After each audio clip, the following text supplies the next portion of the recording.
Car Talk is presented by Gates Automotive, Northern Indiana's premier local-owned auto dealer, specializing in Toyota, Chevy, and pre-owned vehicle sales and service. Gates Automotive has locations in South Bend, Mishawaka, Granger, and Elkhart. For more information, visit gatesautomotive.com. Hey everyone, JC here. Thanks for tuning in for this episode of Car Talk, presented by Gates Automotive, where we talk about everything car-related, from buying, selling, to financing and servicing. Today's guest brings a ton of energy to whatever team he's a part of. He also has a ton of experience as a business manager, and he brings that awesome excitement and true leadership to Gates Automotive. Also, if you're ever working with him, he can brighten your day with his $1 million smile faster than autocorrect fixing the spelling of his last name. I'd like to introduce you to Mr. Jeff Samoilis. Jeff, thanks for joining us today. No problem. Thanks for having me. Appreciate it. Of course. Well, thanks for coming in on your day off. Well, I know we had a meeting this morning, but thank you for staying for your day off to be able to do this. It's cool and nice to have this opportunity to sit down and talk with you. Yeah, awesome. Yeah, I've wanted to do this now for a couple of days. I've been seeing it drop on Facebook and everything like that. So yeah. Excited this is my turn. Awesome. It's your turn now, right? That's right. Well, thanks for doing this. The first section of this is what we call a 30-second rundown. Okay. So I'm going to throw as many questions at you, and you're going to try and answer as many as you can in a period of 30 seconds. All right. Let's go. Start the timer in 3, 2, 1. What's your full name? Jeffrey Thomas Samoilis. Where were you born? I was born in Chicago, Illinois. Where did you grow up? Chicago, Illinois. Where did you go to high school? Morton West High School. What was your favorite class in high school? History. What did you do right after high school? Worked. Where did you go to work? So I worked for my family's restaurant in Indiana, actually. I moved to Indiana at 18. Awesome. What brought you to Indiana? Just, getting out of the Chicago area. It wasn't really friendly in the work environment and wanted to change. True. Yeah. And there we go, 30 seconds. We got like 3 more we'll get through. You did awesome. Yeah, that's good. Yeah. We got like 3 more we'll get through. How many kids do you have? I have 2. What are their ages? They are 2 years old now. I should say, what are their age? Yeah, right? It's simple with twins. Yeah, it's easy with twins, right? Yeah, everything's the same. Yeah, exactly. One less birthday to remember, too. Yeah, that's very true. When did you start at Gates Automotive? I started in July of 2018. And what's your role right now, and what other roles have you had at Gates? Right now, I'm a business manager at Gates Chevy World, and before that, I did sell vehicles at Gates Chevy World, and that's it. Awesome. Good deal. Well, there you go. We made it through the 30-second rundown. There we go. 30-second rundown with 3 additional questions. So, Jeff, tell me, you've been at Gates now for going on 4 years. Yep. What is it that makes Gates different than other dealerships? I think a big thing for me was the family-owned aspect at Gates. That's what I was used to my whole life. I was in a family business as far as the restaurants are concerned. So me changing career paths, that was a big thing for me, to find a family-owned, establishment that maintains those values. Because, I could see them every single day. And it's awesome to work for a place that still values the same things that I value. So that's awesome. That's great. Yep. And I think you hit it right on the head as far as what Gates is and what they value, because the ownership being involved in the day-to-day side of it, that's a huge thing. Yeah. You can see Matt Helmkamp at Gates Chevy World. You can see Joel Gates at Toyota. You can see Jeff at the Elkhart store. No one's at our Granger store, but they go in and out there all the time. Yeah. And you see them, they come by, they shake your hand, they say hi. For me, that's the hands-on that I liked about even when I came and interviewed. I interviewed with, the owner of Gates Chevy World, and I didn't know he was the owner. No kidding. Yeah. What was that like? It was a little nerve-wracking, I guess, but I had probably about 8 interviews that day when I first came in to sell cars. So after a while, it became, I was saying the same things over and over again, but after knowing everybody that I interviewed with, it was pretty cool to know who I had talked to. Yeah, true. Yeah. How funny to go through 8 conversations and like you said, it's probably the same questions over and over again, but you get better at it every time, don't you? Oh, it's practice. Yeah, it's just practice. That's what it is. They're working you up to the very end. Yeah, I said a lot of ums in the beginning, and by the end of it, it was fluent. It was awesome. Yeah, true. Yeah. That's great. Yep. So what was it that drew you to Gates? What opened the door for you to come and see what Gates was about. How did you hear about us? That was it's a really funny story how that happened. So I was actually scrolling on Facebook like everyone does. Yeah. I'm not the only one. One day, some people are doing it right now. Exactly. One day I was in the midst of actually choosing a career path, and I wasn't sure what I was going to do. And it was in a period where I had about a month off from work, which was so weird for me because I never stopped working. Wow. Right? Yeah. It was like the longest vacation ever. Especially coming from the service industry. Oh, yeah. No, I was working 7 days a week to now having 7 days of nothing. Yeah. It was different. So I was scrolling. I had seen all the time that my friend Jeff Howe, he would post from Gates. And shout out to Jeff Howe. Yeah, shout out to Jeff Howe for sure. He's a big reason why I'm here. Actually, How cool. I had messaged him. I said, hey, man, how's the car business? How does it go? And he said, why don't you just come in and interview? And I thought that was super straightforward, and I was like, all right, cool. So that's what actually got me in the door at Gates. Cool story. How cool. Yeah. And Jeff Howe, he's a business manager at the Elkhart store. Yes. At that time, was he at the Chevy store? He was. He was a business manager at the Chevy location, and he just told me to come and try it out. How cool. Yeah. For someone that was not in the automotive industry before you started doing that, if you could go back to your past self and give yourself some advice about the auto industry, what would you tell yourself it's about? I would say it's about a lot of punctuality and who you are as a person. This business is very demanding, like the service industry, but it really is what you put into it, what you're going to get out of it. So, I mean, that's what I would tell myself to expect. It probably would have helped me in some scenarios in the past, but it's an easy business to go. It's a people business. True. So, much like the service industry, I was used to talking to people all the time. I was used to, handling situations with people. So it was a good transition. Exactly. And I think that's something that has a lot of connections with other lines of businesses. Oh, yeah. It's really people. Yeah, is what it comes down to. It doesn't matter if you're serving food, if you're serving coffee, if you're doing other things, but it's people. Yeah, I can't imagine not being in a business that had something to do with people. Yeah. I think that to myself all the time, even when I'm in my office on the computer. People are what keep us going. I mean, we're never going to have anything without the people that we have around us. So exactly. Yeah. Exactly. And Jeff, I think you're very lucky to be where you're at. Don't take that the wrong way. No, that's fine. But because your team is just such a great team. Yeah. And that there's just a lot of great energy that's gone into that. For sure. So to build that up to where it's at now, it's just kind of cool to see that you're bringing on new guys. You're helping teach them how to do it the right way and take care of the customer and do the right thing within the finance department. Yep. That's what I mean by you're lucky. Obviously, you've earned everything you've gotten so far, and I think you've put so much hard work into it. It's very clear that you're a clean-cut guy who cares about what he does, and that's why. Because you know that what you do is representative of not only yourself, but maybe even your family.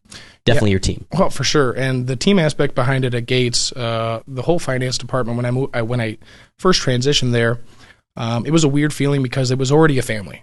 And, there's a tight-knit group of guys, and you work your way into it. But now the relationships that I've built with these guys that I've worked with, I mean, I'll never forget. I'll have them in my life forever. Yeah. And it's cool to be able to bring those new guys in and show them stuff and, share a lot of the knowledge that I learned from, my predecessors and everything like that. So yeah, it was nice. How cool. So I think of you and Lucas and Dan, that group of business managers that was at the Chevy store. It's a big three. I know, exactly. It's the OGs. That's the big three right there. That's the Boston Celtics. That's everybody. I mean, we were the originators. That's right.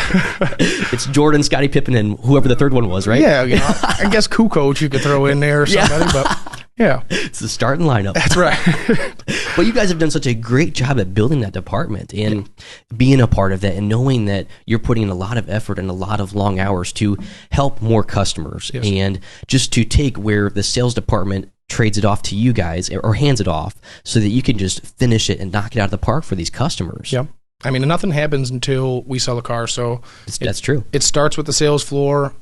Those salespeople are the most important people in our company. Yeah. And the experience that they give to a customer, it's our job at that point, to continue that great experience, to continue, the energy and make sure that this is going to be something that they remember. Yeah. Not only just for Gates' sake, but for the customer's sake. Because at the end of the day, you shouldn't go somewhere and buy a car and not be happy.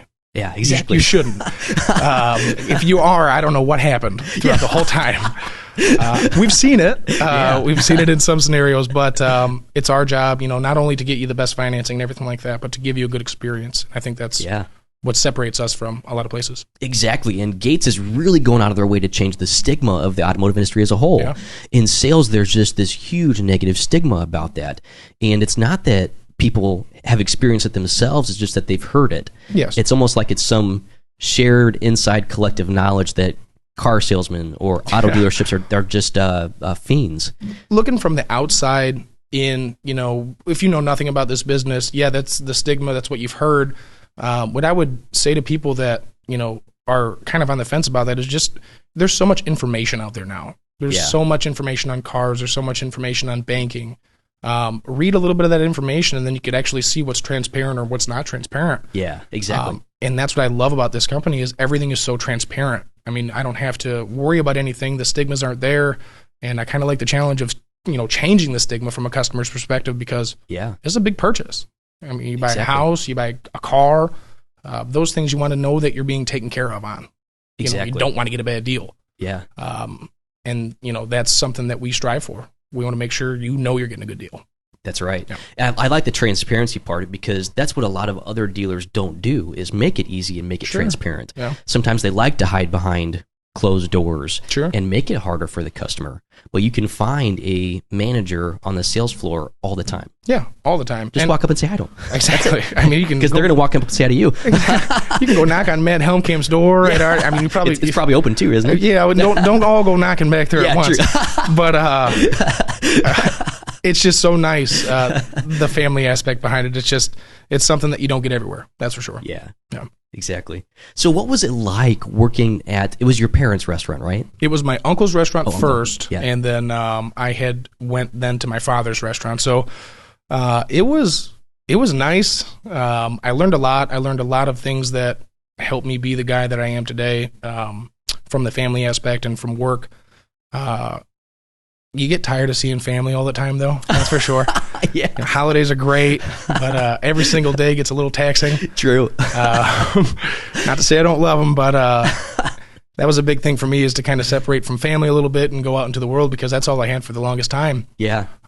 Which I'm very grateful for. But at the end of the day, family is taxing. It's hard. Yeah.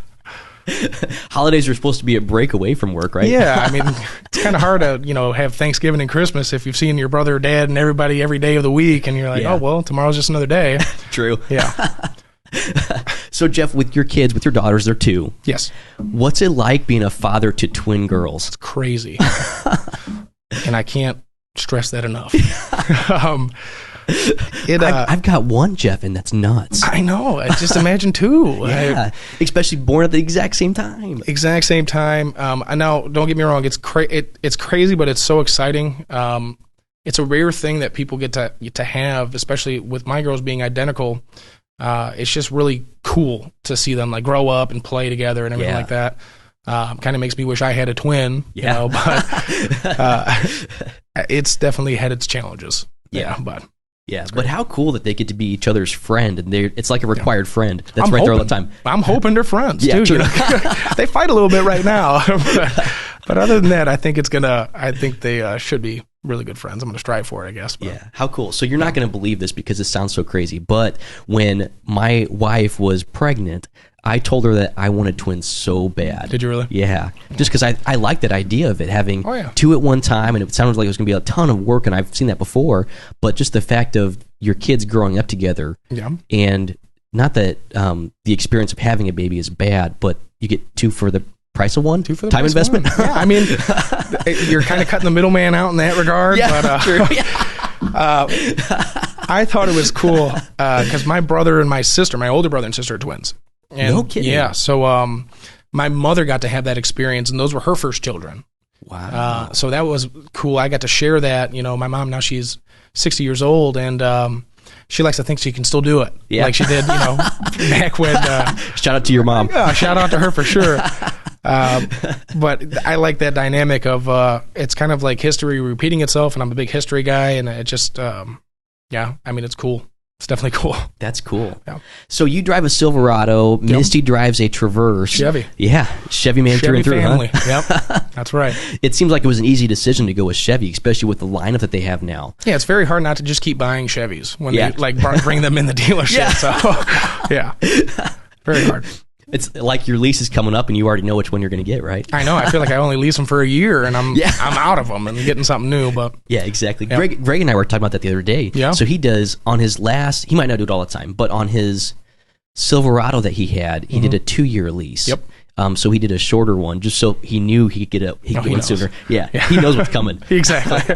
Yeah, that guy's probably the most interchangeable on his cars. Yeah. But that's why you got to love leasing. It's awesome. Yeah, exactly. Yep. Well, the Traverse, the setup of it is just it seems to be economical. Yep. So you're getting a third row SUV that's nice, Yep. something that's great and reliable without spending the price of what you would on a Tahoe or a Suburban. And really, Tahoes are Tahoes, Suburbans are Suburbans. But when I was driving the Traverse, because I did drive it for a little while, it was a comfortable medium.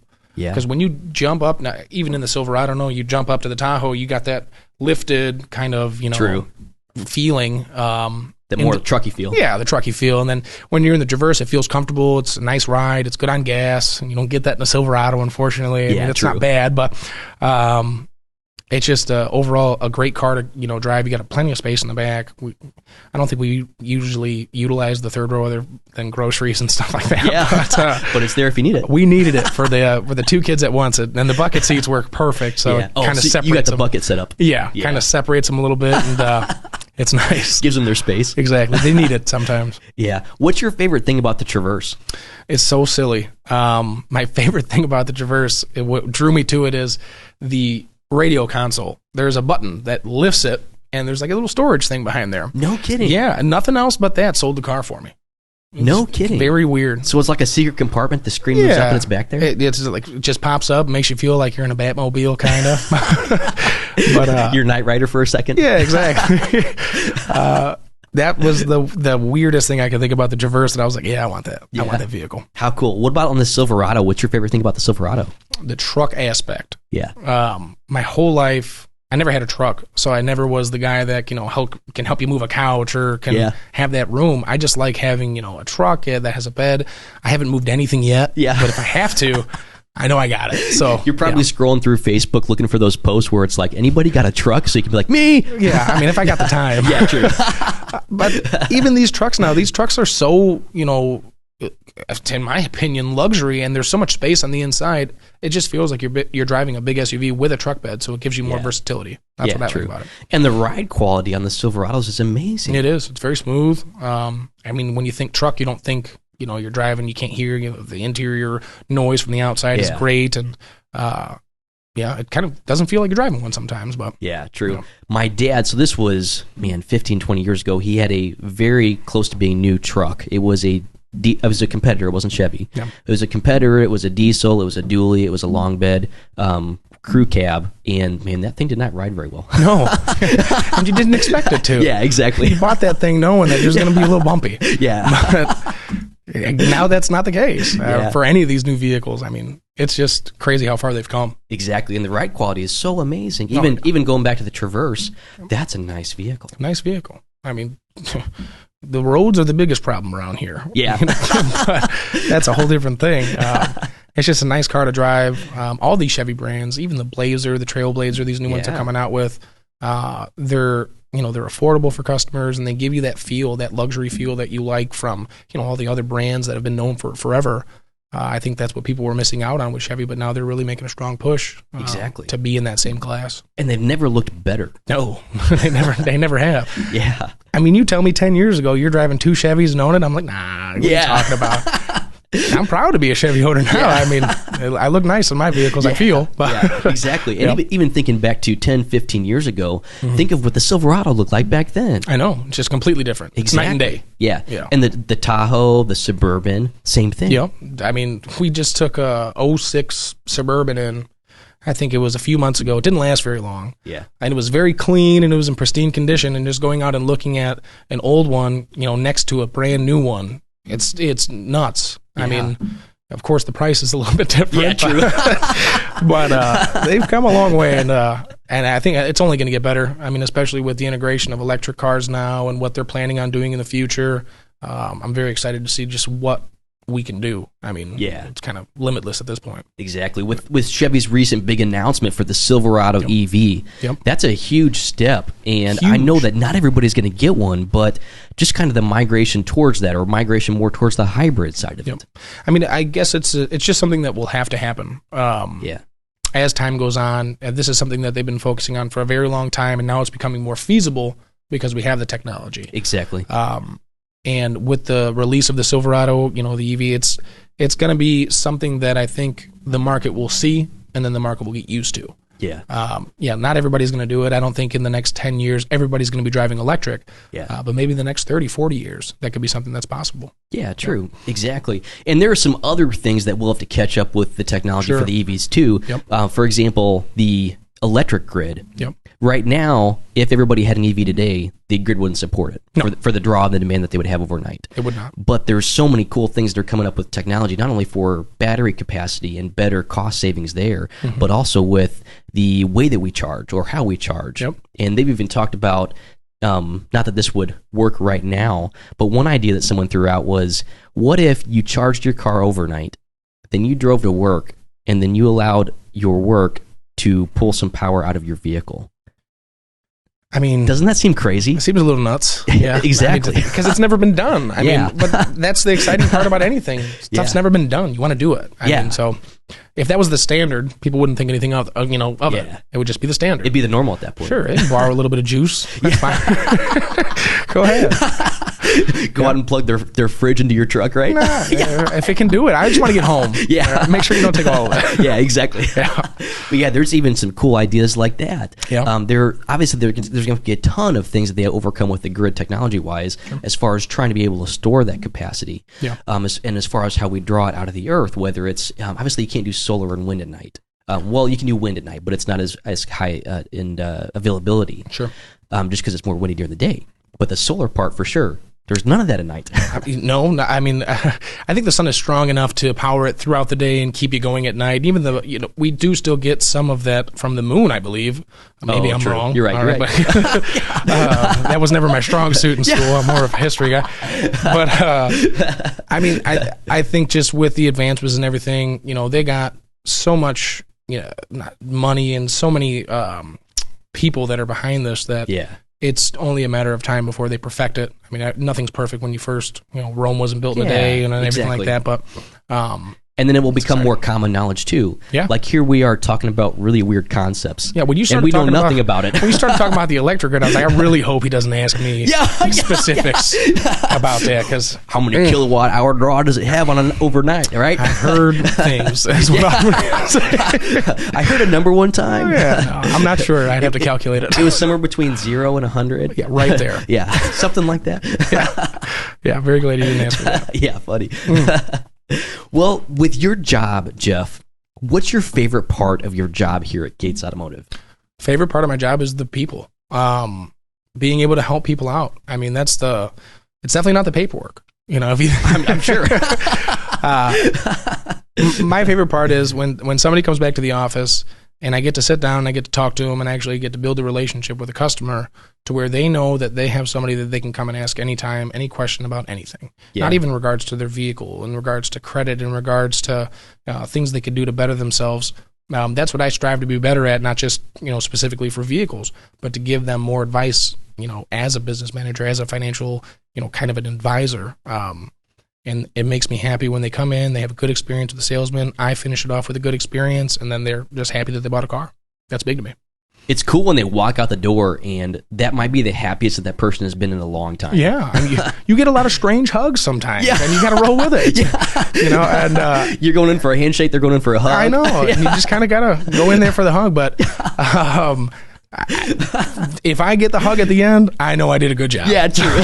Nobody's hugging you if you did a bad job. So, yeah, how cool. But in all seriousness, the fact that you're able to go in there and change their life, and it's not like you're doing something minor to them. No, I mean, you're going through and helping them make something affordable, and you're basically making sometimes their dreams come true. Yeah, I mean, my favorite thing to talk about all the time is budget. And, because a lot of people, they do budgeting and they can say that they know their budget, but me helping them break it down for them, and even in other aspects of their lives, not just their vehicles, but helping them save some money here or there, or, just answering the questions that would help them out as far as budget wise, because in this day and age, especially with everything being so expensive, it's very important to make sure that you have budget in line, to make sure that you can afford the things that, you want to afford. Exactly. So that's a big thing for me too, just kind of giving that advice and, letting them know this is how you do it. Exactly. And the cool part of that too is you're helping them set goals. Yes. And that way they can meet those goals and succeed. Yep. And then they have the freedom and the choices for more opportunity in the future. Yeah, 100%. I mean, they're setting themselves up for future success. Exactly. I hate it when people think it's just you come back to the office, you're going to do some paperwork, and then you're going to get out of here. Yeah. It's more to that for me. And especially with customers, just making sure that they have a full understanding of everything that's going on in front of them, but everything that they want other than a car. Yeah. So, I mean, it's awesome. Exactly. Yep. So, Jeff, we talked a lot about where you came from. We talked about what you do now in your job. What would you say is one of the best compliments someone has ever given you? One of the best compliments I've ever been given was from a customer that came in and they went through the process. They went through the process with the salesman. They came back to the office with me, and at the end of it, the lady told me, she goes, "Wow, you remind me so much of my son." And I said, "Well, I appreciate that." And she goes, "No, you really do." And unfortunately, my son had passed away, and just the way that you've taken care of me, just the way that you've been talking to me, you just made me feel like this was more than buying a car. And I think that was the one that stuck with me the most. As far as compliments goes, I don't even know if that's a compliment per se, but I would say it is. Yeah, I mean, that was something that was very special to me, and what helped me to really take it. And that was early in my career in finance. I think it was while I was maybe still in the Greenpeace stages. No kidding. Yeah, because I gave it 140% back in the Greenpeace stages. You still do, don't you? I was just talking, because at that point you're learning. So the biggest learning process for me was just talking. Yeah. And with that specific customer, I think I got yelled at by my boss because I took too long doing the paperwork. And it was just a really good experience. Super kind lady, and something I won't forget. That's probably the best one for me. How cool. And even think that was years ago. And like that came to the top of your head that fast. Yeah. How I cool. mean, that stuck with me pretty hard. And that's kind of what I aim for, just kind of give people that experience. How cool. Yep. What would you say that if you were to go through and measure your success, whether it's your personal success or your professional success, how do you measure the success that you have in life? Because I think you're very successful. Sure. Because you're very good at setting goals and you're very good at achieving those. Yes. You've got a very good track record for that. Yeah. Thank you. Yeah. I think a big thing for me was growing up and getting into the family end of the business. You learn a lot about punctuality because it's very easy for you to, when you work with family, to show up late or to just kind of take time off or do anything that you could do because you're a part of the family. I'm an owner. Yeah. And it was big for me learning from, both my father and my brother, that, hey, that's not how you're going to be at any kind of facet of your life as far as work goes. Work, you have to separate yourself. True. And I feel like the success that I had at Gates stemmed off of my punctuality. Because I was taught to come to work on time, I was taught to do everything that you're supposed to do at work, and I was just taught to, take care of what you were going to take care of. Yeah. And measuring my success, that's a hard one because to me, I'm not done. I got a lot more to do. Yeah. Well, that's what I like about you is that you've gotten to where you're at because you've worked so hard. Yeah. And you're also knowing that there's more to it. There's definitely more. I mean, and I know we haven't had this conversation about this before, but I know that about you without even having to ask that. I'm glad I give that off. For me, it's just it's a never-ending learn. I mean, I'm only 29 years old right now, and I've seen people work their whole lives and learn and keep learning. And to me, success is never measured by the right now. True. It's measured by what you've done, for the span of your life. And that's what I want to make sure at 50 years old I can answer that question. Yeah. A little bit better than I'm doing now. But how about I ask you again in 21 years? Does that sound? That sounds perfect. Yeah. We can play this back, too. Yeah. And I can look at how I looked at 21 That's right. years. Yeah, that might be. Whatever we watch it on in the future, right? Yeah, I know. We might just be able to pop it up and, do a little click and it comes. Do you think cringy will still be a word then? I think it has to be a word. Yeah. It would have to be a word. Just because there's a lot more of it nowadays. Yeah. How funny. Well, one thing that so I grew up with my parents owning restaurants. Yes. And one thing that they always preached, and this wasn't their idea, so don't think that it was theirs, because I know that you probably have heard this too, is when you have downtime, that's when you really need to go through and clean. Yes. And take care of the small things. So that way, when everything's busy, everything is all ready to go. Yes. And the saying is, if you got time to lean, you got time to clean. If you got time to lean, you got time to clean. You've probably heard that a million times. I've heard it a million times. I've said it a million times. I've told... You've been told it too? I've been told it. I've told it to others. But that's a big thing. I mean, one of the biggest things that I learned in the restaurant industry is when I actually moved to the back of the house. So I started in the front of the house with, hosting and cash register and serving. When I moved to the back of the house, I learned the nitty-gritty behind that process. Yeah. The prep work, the cleaning, as you had said. And yeah. If you are working in a dirty kitchen, if you're working in something that's not stocked properly, when you're busy, you're not ready. Yeah, that's right. And it just creates chaos. So a big thing for me is on downtime, I like to make sure that everything is taken care of to eliminate a lot of the chaos that you could still have in anything that you do. Exactly. It's not just restaurants or cars. It's everything in life. It's your personal life at home too. That's right. I mean, if you leave your room a mess and you don't do the dishes, it creates more unnecessary stress. Yeah. So a lot of that goes into it. And your parents were right, man. They told me the same thing. So yeah. I'm just glad that I was at the age where that would have been considered child slavery at that point. Yeah.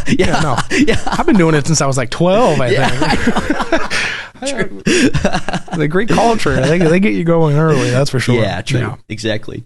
So they also did catering also. Yes. And they did events. Yep. So my parents would do a lot of weddings. Mm-hmm. So they would be at work opening up for business at the restaurant at 3 or 4 a.m. Yep. And then they would stay there and have to work, and they'd have some downtime, but they'd have busy times, and then they'd have a wedding that evening that they're preparing for too.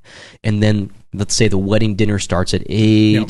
But then if they're in charge of the venue, which they were at that point that I'm talking about, then they would have to be the last ones out and have to clean up the linens and everything. So they'd be there till 1 or 2 a.m. sometimes. That's a 24-hour shift. Isn't that crazy? That's nuts. And they were nuts to do that.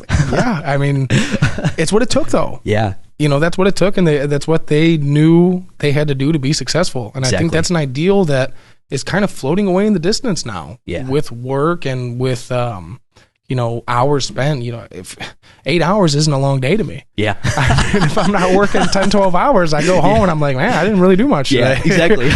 But how funny. Man, your parents, that's a tough day. Yeah. But even for you said it's about the punctuality and showing up every day and going through that grind. You have to. Yeah. Because in that regard, with the wedding event, that's an important day for somebody. Yeah. And, you still have to open for your regular business and make sure that everything's taken care of.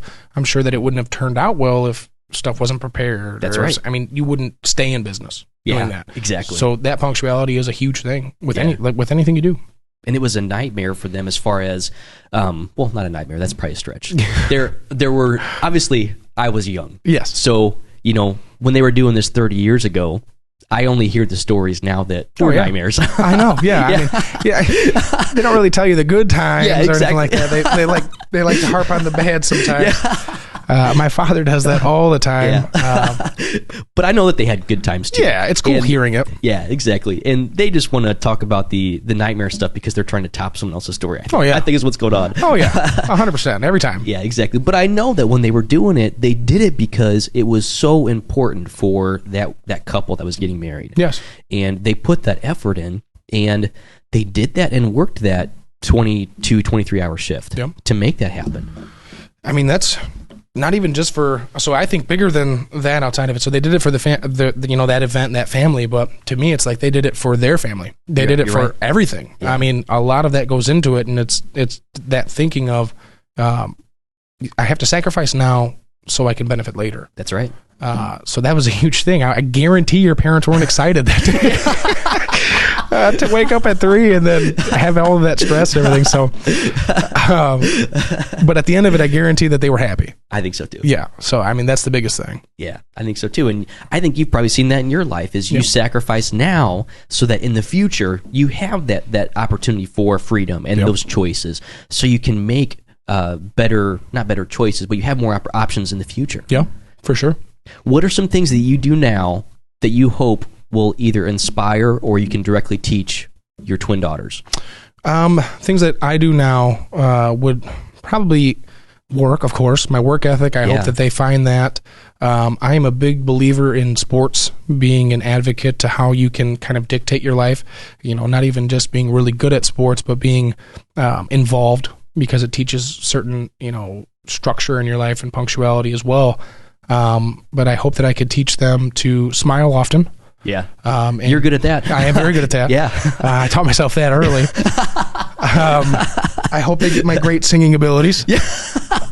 But mostly, have you released your shower session yet? Oh, they know it. Yeah. They know. They've heard the most about it. They know that record? Oh, yeah. But mostly, I think the biggest challenge for me as a parent and for all parents out there now is to make sure that our kids are good people. Yeah. And that's what I want them to. I want to teach them my ways that I was, brought up with, and to being a good person. That's what's most important to me. What they decide to do in their lives, I know that they'll always have their father to kind of lean back on for advice. And from the business end of it, I offer a lot of that. Yeah. But I want to do everything in my power to make sure that they're good people. Yeah. How cool. To me.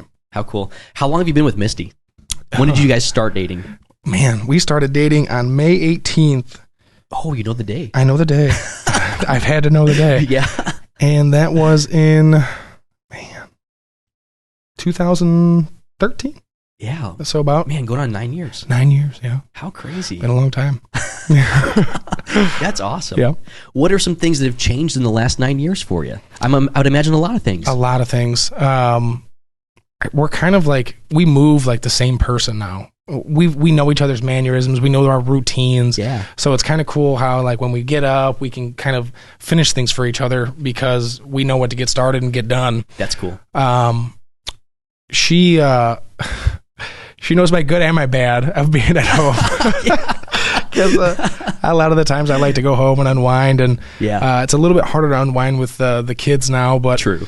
Man, so much has changed. When we first started dating, she was 19 and I was 21. Wow. And we both had nothing figured out yet as far as life. And, I was living with my brother at the time. So it went from, just us seeing each other. Now we have this, we bought a house, we have kids. So we kind of got to adult together. Yeah. Which was cool. And you cool. bought multiple cars together? Multiple cars together. I mean, we're doing everything that we wanted to do. And, it's a testament to not only my hard work, but hers for sure. Yeah. She has the hardest job in the world, and that's being a stay-at-home mom. Yeah. I agree with that wholeheartedly. Oh, my gosh. You never stop working. You never stop working. There's not a day off. Yeah. And she hates when I reference my day off. Yeah. She's like, what are those? Yeah. I don't get those anymore. I love that she's helped me grow as a person. I've helped her grow as a person, and then we're not done yet. We still have, so much growing to do. Yeah, true. One thing that is very clear about you is not only are you a good leader, but you're a good team player. Sure. And I think that comes from your history, your background in service, the service industry, as far as serving in restaurants. Yep. You're a very good team player, and it looks like you and Misty are on an awesome team together. Yes. And she's a good coach. Yeah. I'm going to let her be the coach on this one. I'll be the assistant coach. True. She makes it incredibly easy for me to still do what I do as far as the work schedule, because there are some demanding hours, and especially in the business department. So she's a big help to that. I mean, I don't know where I would be without her. So yeah. Even thinking back a couple of years ago when we did the off-site sales, so we didn't have any this year. Yes. And then last year we had I'm sorry. So 2022 is this year. So this year we're probably not going to have any. Probably not going to have unless it gets closer towards the end of that off-site season. Yes. Then in 2021, last year, we had none. Yeah. The year before that, we hit 4, which we're supposed to have 5. Yep. Back to when we had those 4 in, oh my word, in 2020. I know, it's been so which was long. 2 years ago now. I miss them. Yeah, I know. And those were some long hours, too. Long hours. She did not like those weeks. Yeah. Just because it required, there was no day off. We did have some days that we were able to leave a little bit early to get home and make sure the families were okay. Yeah. But that's the dedication it takes from our end at Gates when we had those offsite sales to make sure that every customer was getting helped. Exactly. Because it's so busy, and you have to make sure that everybody that comes here gets the same experience as the person before, no matter if it's 2:00 in the afternoon or 10:00 at night. Exactly. That's right. So, those were long hours, but they were definitely not hours just wasted. Yeah. Those were purpose hours, and she hated it. She was not excited because I'd come home at 1:00 in the morning some nights after, doing all the paperwork. You guys were the last ones out. And it was needed just because there was just so much to do. And a lot of people would probably say, man, you're crazy for missing that, but I miss it. Yeah. Because there's just no other event that I've ever been to that's had more, emotion and more excitement behind it. And that's what I love about it is for the team side of it, that team synergy and all that emotion that you get with helping all of those people. Yeah. Because we're talking about it during that 1 week, if we don't sell if we don't sell over 300, we sell almost 300 in that 1 week alone. So during those 4 weeks that we did in 2020, so 4 times 13, 1,200. Yep. So that year we sold 6,300 cars. Oh, yeah. So 1,200 of them were just within that 4 week period. Isn't that crazy? That's nuts. We helped that many people in that short of time. I know. And without a strong team and without those guys working together, it makes it just more increasingly hard to get everything done. Yeah. Having people you could depend on to clean up things that, need to be done. And that's the whole team aspect that we like. And it really helps us in what we do. And that stems from leadership too, because you can't have a leader without a team. Yeah, you're right. You can't have a one-man leader because who's he leading? Yeah. That's right. Developing the team aspect is just it's a big important thing as far as your leadership role, and making sure that everything just runs smooth. Exactly. And huge shout out to Clint for going through and doing all that. Huge shout out. He's the leader behind that. He's the one that really sets that vision and gets everybody moving in the same direction. He does such a great job at that. That man works so much that week. Yeah. He works so much. He's here earlier than everybody. He stays later than everybody. He's here on Sunday moving cars, and you would never guess that he had a long night or anything like that the next morning, because every morning during that time we have a meeting and we go over everything and we get ready for the day. Yeah. And his energy and everything is always so it blew my mind every time. I was like, man, he is a tank. Exactly. There's so much prep work leading up to it. So much. And then that Friday, Saturday, Sunday before, there's so much that goes into that. So much. So he's working so many hours to make that happen. Yes. And then, I don't know if you know this, and he might even get mad if I share this, but Sunday night, after everything is done, he is so nervous about it that him and his wife go to the offsite sale so they can pray over it. Oh, wow. Isn't that crazy? That is nuts. Yeah. But you need to. Yeah. He's just that committed to it. He's very committed. After 30 plus years in the business, still acting like it's, his first year in the business. Yeah. And the excitement is still there. The excitement is definitely there for him. It's his passion. It's his life. And it just reflects out of him. Exactly. Yeah. And that's one thing that I really hope to instill in my life and in other people's lives that we can pass on is that, hey, you can come to this job and you can have fun doing it. Yes. And it can be exciting to help people. And that's what he's done. Yep. He brings the passion back to it. Yes. And I think he's really taken the entire team in the right direction towards that. Obviously he's been doing that for, 12, 13 years now. Yes. But he's done such an amazing job at that. Amazing. And it's hard to do.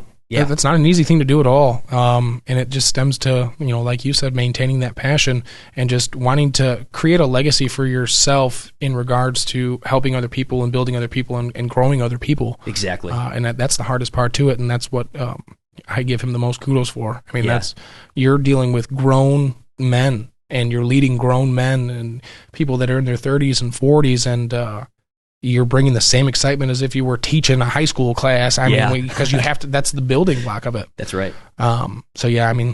he's a rare breed. Exactly. I will say that. That's right. Yes. And when he looks back, so I've had this conversation with him before, when he looks back and he looks at his successes, he doesn't talk about the number of cars that they sold, even though that was a success. No. He talks about the people that he helped mentor and get to the next level. Yes. He looks at people like Mike Clark and says, hey, Mike Clark, I poured a lot of work into, and I helped him get to where he's at. And that's what really gets Clint excited.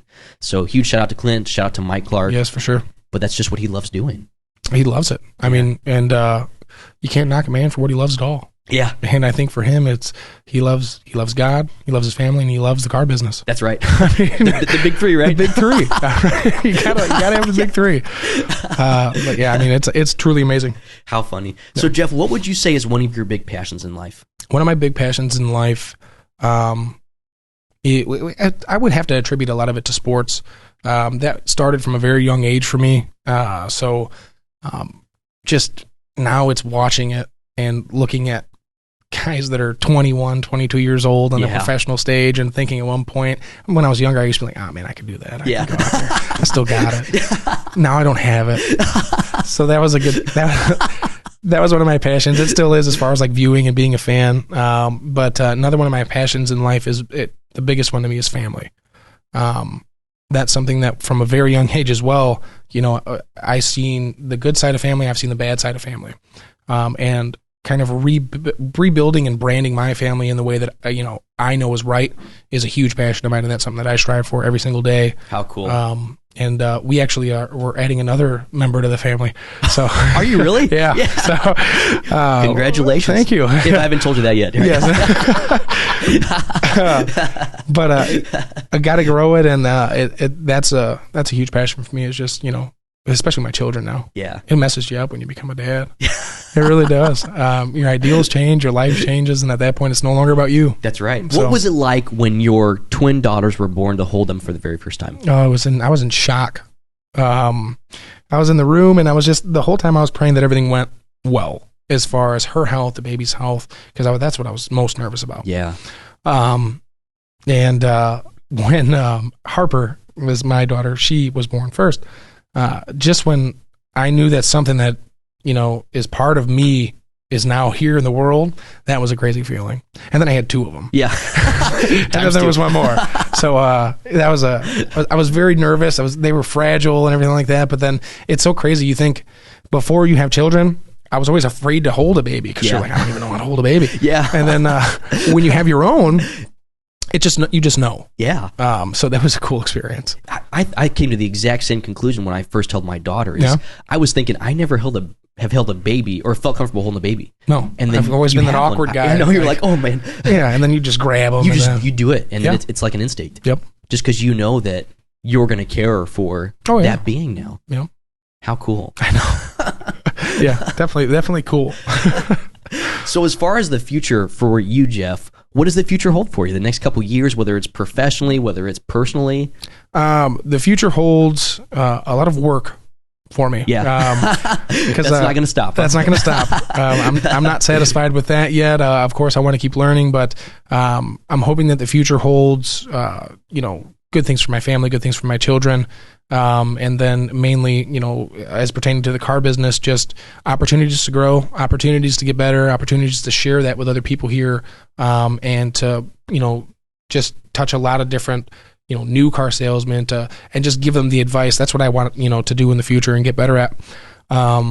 But for me, that's the most important thing that's going to help me build my future. So that's really great. What I'm looking forward to. That's great. And Jeff, that's one thing I love about you is that you're so willing to help and mentor other people, whether it's people on the sales floor, people in finance, even people that aren't in the business right now. Yeah, it's because you need it. Yeah, exactly. At one point through, in my life, when I did turn 18 and when I went into the working world and, I knew nothing about it. Yeah. My brother was my mentor. And then my father was also my mentor, but mainly my brother kind of took me under his wing and showed me this is how you're supposed to do it. This is how you're supposed to, carry yourself. And that's big for me. And it's big for me to show that to other people and just to express what I can give if I can give it to someone. Yeah. If they're willing to, have me. And that's the weirdest part of it is now that I've been in this car business now for going on 4 years. Yeah. And I feel like I know so much. And sometimes I feel like people look at me like, man, you haven't been doing this that long. Yeah. But the proof is in the pudding. Yeah, I mean, it's just really exciting to grow people and to see that. I think that's the best part of it, is when you grow somebody and they become who they are, and you get to reflect and say, man, I knew everything about that guy. Yeah. How cool. Yeah. If you could go back to your 18-year-old self and give yourself some advice, what would you tell yourself? Don't panic. Because there was a lot of panic, and I think that's true to any kid that's turning 18, of what to do. Like, what do I do now? I got to worry about moving out and, starting a life. Don't panic.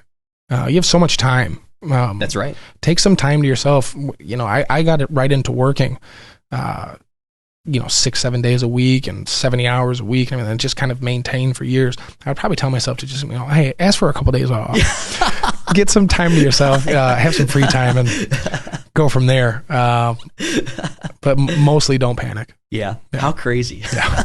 So there are some negative stigmas to the finance department as a whole. Sure. So why are there all these negative myths about finance? And what is the biggest negative myth about the finance department? Because I think that when, 15, 20 years ago, when the information wasn't available, when people would come to a dealership and they come into the finance office, they didn't know what to expect. And there were a lot of common myths, and with the information not being available like it is today, you can go down to your credit union and know exactly what you're getting as far as rates concerned. Yeah. You can go to, online and shop different kinds of ways. So the stigma behind it is everybody thinks that, you are trying to do something that, it's just not, it's frowned upon. Or in that stigma regard, it's hard to change somebody's mind if they're dead set on that. Yeah. Exactly. They've been hearing it their whole life. My grandfather told me this was what happens at dealerships. Exactly. Their dad told them. Their grandfather Everyone's told them. But I always, my biggest combat to that is back when they had bought cars, they had a CD player in it, or or an 8-track. Or an 8-track, and they didn't cost $50,000. Yeah. They were, $5-10 can get you a brand new car. That's right. With that information available out there, one of the biggest things that Gates, not even just at the Chevy location for finance, is to inform. And to inform people that, hey, we're not in this to take advantage of you in every way. We're trying to make sure that we are giving you all of the opportunities and all the avenues for success. Exactly. And here's a line of service that makes this really easy for you. Yes. We have the most lenders at our disposal. Yeah. We work with all of the top credit unions. And the big thing behind that is it's 93 years in business. How cool. You can go somewhere and buy a vehicle. They started making vehicles 93 years ago. So that's a big thing. Gates has been in it the whole time. And throughout those times, they've gone through all the good years, they've gone through the bad years, and now it's just about making sure that every customer is happy when they come through the doors and they're happy when they leave. Exactly. So that's huge. And you're right, we've been doing it for so long. So 1928 is when Gates Automotive was founded. Yeah. And at that time, the primary mode of transportation was horse and carriage. Isn't that crazy? That's nuts. It was 1 horsepower. Yeah. There were multiple, too, right? Yeah, sometimes you had the money. It's just nuts to think how far this company has come as a whole, and the years over it, the people that have been involved, and the different minds that have gone into this, and to be a part of it now it's honestly amazing. Yeah. To even give some influence to a company that's been here so long. How cool. You hear of companies that have been around for 100 years, and you can't imagine working at them, because what are you going to say that's going to dictate what they do? Yeah. That's not a thing. But that's what's just awesome about Gates, is you could really feel like they make you part of the family. And that's right. Yep. Exactly. What would you say is the best advice you can give someone when they're going to buy a car? Anyone. The best advice I can give somebody is to just do your homework, of course, because everybody should do their homework now on anything you do, on anything you buy. You're not just going to go walk around a street until you found a house and they're like, oh, I like that one. Do your homework behind it. Be prepared, and just be comfortable when buying a car, and be happy when you're buying a car. Yeah. Be excited when you're buying a car. It's an exciting moment, because some people do it once every 5, 6, 7 years. Yeah. The average trade cycle for people is every 3 years, but Just keep an open mind, find something that you really like, and just come to Gates because you're going to get a good deal. Yeah, exactly. Yep. And what I love about Gates is that we go so far out of our way to care for our customers. Yes. At every single turn, we're putting that customer first. Yes. Whether it's the moment they walk in the door or the moment that they get turned over to finance. Yep. There's just so many things that we do to put them first and care for them because it's not about this one deal. It's about the next deal. Yes. It's about their parents' car deal. It's about their neighbor. It's all those referrals that we want to be a part of, not because of the financial success of it, Yeah. but because we're helping more people. And that's how we grow. That's how we grow. I mean, I had that kind of an example like that a couple of weeks ago. I mean, I was sitting in my house thinking, man, I wonder if all my neighbors know that I'm in this business. Yeah. And I feel so confident in telling people like I work at Gates. Yeah. And I'm a business manager at Gates, and I don't look at any kind of reflection or anything other than just knowing that I can tell people that, and I can be proud of it. And whatever they ask me, I know I can answer it wholeheartedly. Right. And so I went to a few of my neighbors' house, and I knocked on the door. I said, I haven't even met some of these people. Yeah. Which is so weird to me. Yeah. So I went and talked to him. I said, hey, I'm Jeff, and my first neighbor. Now, when you showed up, were you in a white shirt with a black tie? No. Yeah. Okay. No. I didn't know. I don't know if they would answer. Yeah. But I was just in my normal clothes. My normies is what I call them. Your normies. My normies. So I went and knocked, and he goes, you're the guy with the Chevys. And I was like, yeah, because I don't park in the garage. They knew. Yeah. And I was like, yeah. He goes, well, where do you work? And I was like, I actually work at a Chevy store. I work at Gates. And I just, came over. I want to let you know who I am, but I also want to let you know if you ever need anything in that regard, man, you can come ask me questions anytime you want. Yeah. And he was like, man, I really appreciate that. I actually am looking for a new car. How And it's cool. just crazy how, you can go over to meet somebody and I'll help them find a new vehicle. I think he was driving an 07 Pontiac Vibe. Wow. You would have never thought he needed a new vehicle. No kidding. Right? Exactly. Those things last forever. Yeah. And what I love about that, Jeff, is you didn't go over there with the intent of selling that one guy a car. No, you went over there to be a good neighbor. I'm a good neighbor. I mean, if I knew how to make pie, I probably would have brought one over to him. Yeah. But I've been at my new house now for a while, and I wanted to kind of just let everybody know that, hey, I'm the car guy around here. Yeah. Yeah. How cool. Yeah.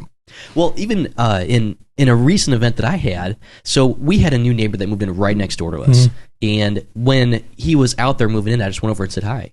And that's one of the first things that came up is, I'm proud of where I work. Yeah. I work at Gates Automotive, so that came up in conversation. And he drives a newer Silverado, so we were talking about that forever because he loves Chevy. Yep. But it's just the fact that you're proud of where you work, that you're willing to share that and be a valuable asset to the people around you. Exactly. Because when the time comes, so here's the result for this is my neighbor was in the market for a car for his daughter about a week and a half ago. He shoots me a text and says, hey, we'd like to find a vehicle. We believe you're the best place in town. Yeah. Because we are. We are. And now they have a nice, beautiful Equinox sitting in their driveway. Yeah.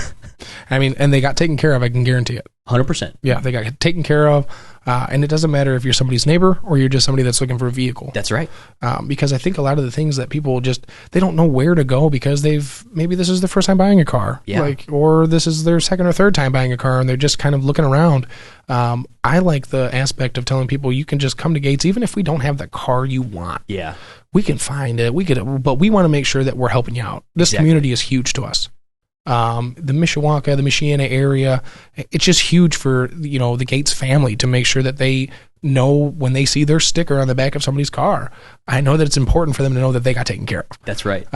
So it's just huge. I encourage people to just, come and just talk to somebody there. You don't even have to buy a car. You might. Yeah. Just stop by and say hi. Yeah, just stop by and say hi. That's how it starts. Yeah. How cool. Yeah. So I know there's a lot of people that have really helped you get to where you're at. Yes. What are some people that are very, what's the right word? What are some people that are mentor figures to you? Mentor figures for me, I would have to start off with my coworker, Lucas. Shout out to Lucas. Shout out to Lucas for sure. When I first started, he was a younger guy. He was younger than me. And when I first started, he had been in the business office for, I believe it was about a year and a half.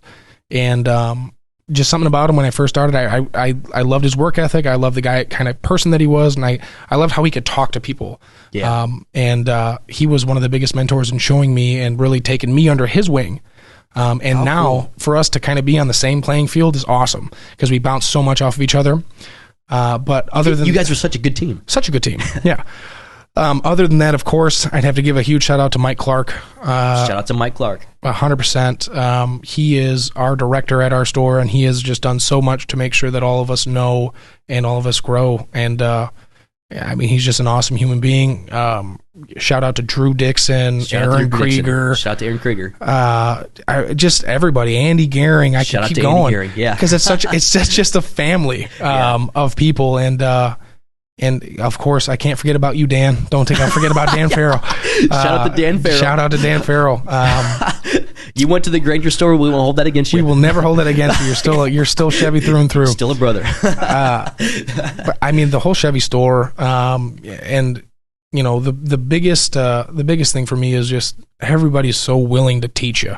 Yeah. You can't run into anybody there that would say, man, I'm too busy. I don't want to help you out. You know? Everybody is so willing to, and they want to. So those people are huge for me, though. That's what I love about the culture at Gates is that we're so team oriented. You have to be. I feel that, especially with how the world is now. The team is the best aspect that's being forgotten, and it's cool. It's cool that you can still have a job to do that. Yeah, exactly. Yeah. How cool. Yeah. Well, let's talk about leasing and financing. Sure.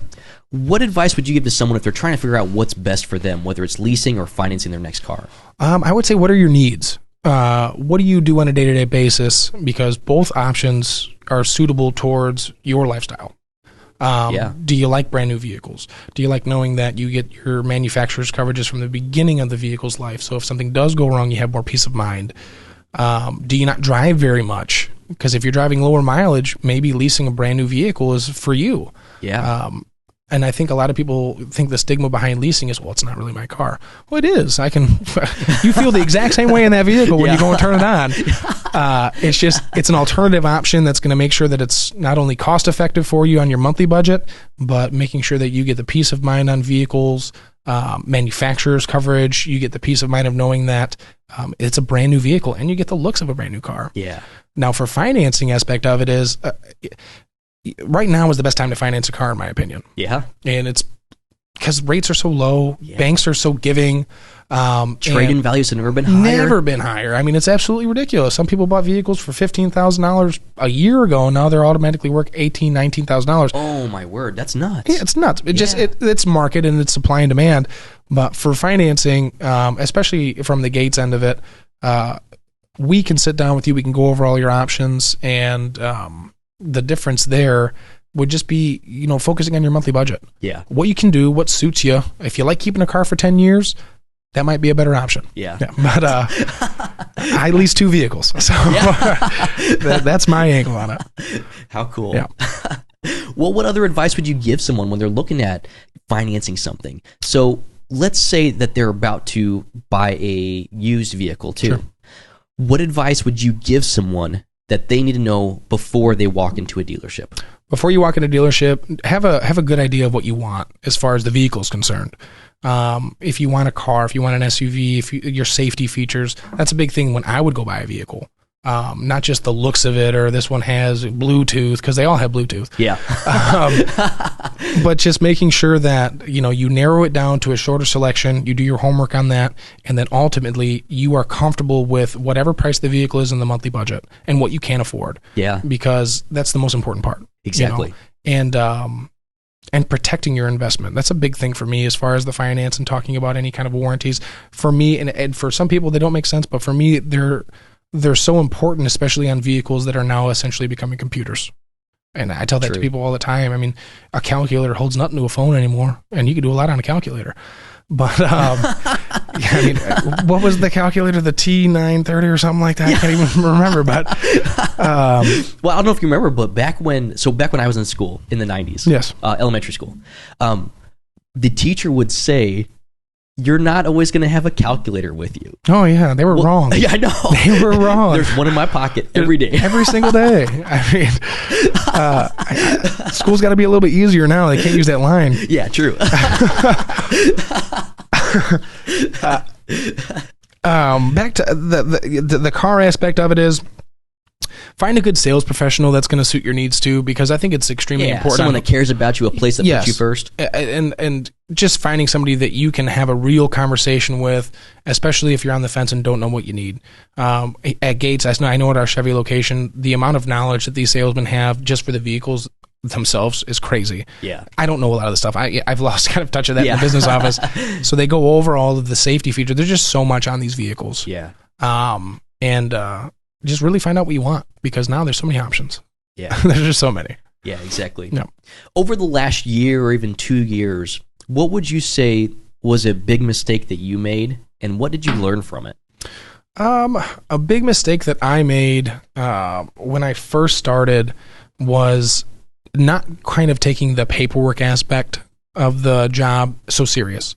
And when you first start, and I'm learning and I'm training, you don't look at it as like actual state documentation and bank documentation. Yeah, true. You look at it as, oh man, I got to put this in order. I got to do this paperwork. Yeah. So I think that was one of the biggest mistakes, is I took that a little bit lighter. And what I've learned from it is to make sure that all of the paperwork and documentation and everything that you do with a customer is it's vital, it's important, and it's good information to just make sure that everything is tip top. And now I never have an issue with paperwork anymore. How cool. Except for the stacks of it. Yeah.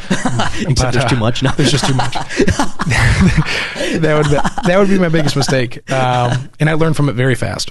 Yeah. Yeah. I bet you did. Yes. And because that customer is expecting you to have everything put together. Yes. Because you're a professional. Oh, yeah. So that way when they come and sit down, not only can you get through it fast and efficiently in a timely manner, but you're able to slow down at the things when they need help understanding more stuff. Oh, yeah. I've had people compliment me on the way I flip a page to have them sign and flip it back, because I've done it so many times. Yeah. Or they say, man, you really are good at folding documents. I say, yeah.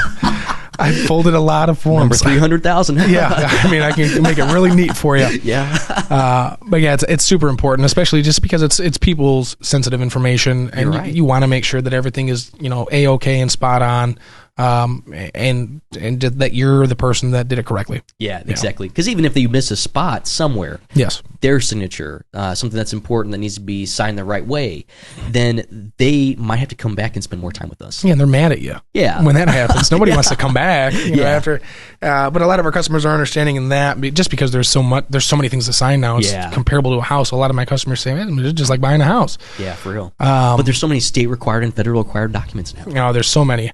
People tell me all the time, man, I just used to walk in, sign 2 things, and leave. Yeah. A little bit different. Yeah. Talk with the state about that. Exactly. Yeah. We don't really control that. Trust me, I would love it if that was still the case. But it's not. So, I mean, that's definitely an important aspect. Yeah. How cool. Yeah. Well, Jeff, I'd like to draw this episode to a close. Sure. Is there anybody you want to shout out, whether it's someone you work with, someone in your family that you're related to, or even someone in the community? I know we shouted out a lot of people real fast, so we'll kind of go through them that you already shouted out. Sure. So Lucas Cook, that was a huge shout out. Lucas. Mike Clark.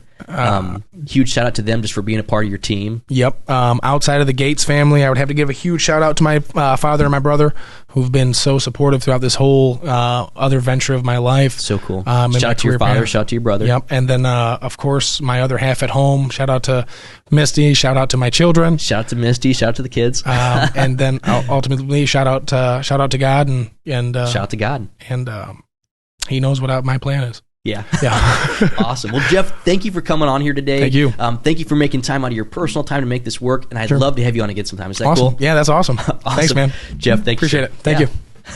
Thank you for listening to this episode of Car Talk, presented by Gates Automotive, where we talk about everything car-related, from buying, selling, to financing and servicing. Huge thank you to Jeff Samoilis for taking the time out of his day to make this work, and also thank you to our viewers for listening. We'll see you on the next episode.